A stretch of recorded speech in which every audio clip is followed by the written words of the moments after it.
We have many choirs here today, which is fantastic, but we would like to start with everybody singing.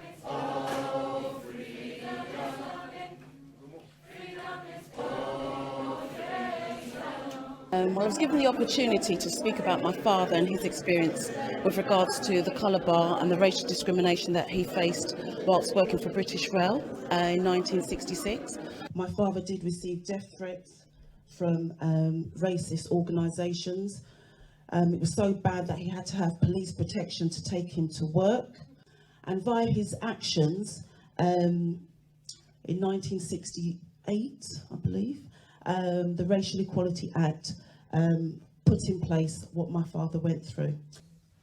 My grandmother's so full of memories,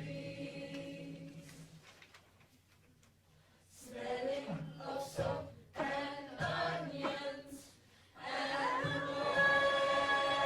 wet clay, with waves rolling roughly over quick hands. They have many green words to say. They have many green words to say. My friend is called Nasona Matambil, but we call her Natasha. We've been good friends ever since we started school here at Forest Gate. But one day, Natasha came to school crying. She told us the government had decided to send her family back to Angola, but they didn't want to go. The Home Office ordered deportation. One day's notice, an aberration. Let Natasha stay. Let Natasha stay. We decided to start a campaign to keep Natasha here. We thought it was unfair that she would have to leave her school and friends.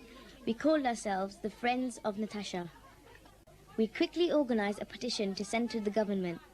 We collected 800 signatures. And at the end of the week, 200 of us went on a march to our local park with banners we had made in art class. Luckily, after our campaign, the Home Office let Natasha's family stay. The friendships were strong, students united, Natasha must stay, a campaign was started. Banners, petitions, marches and all, Forest Gate School strong to the core. As we've researched stories that are perhaps less known in this borough and ought to be better known, we've discovered the extraordinary way in which amazing changes affecting often everybody in this country have been pushed, first of all, by people whose names are perhaps forgotten, living in the streets of Newham over the last 150 years. The current campaign that I'm working on is called London Renters Union.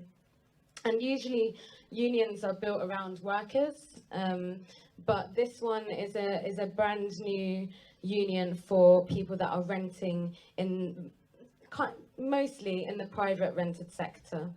I've sort of initiated this project that helps women to help them through different challenges.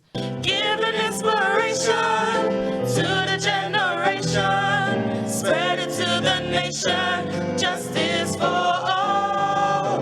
Ruby Lou for Rosa, stood to make life better. Strength is how we come down, justice for all, justice for all, justice for all, justice for all.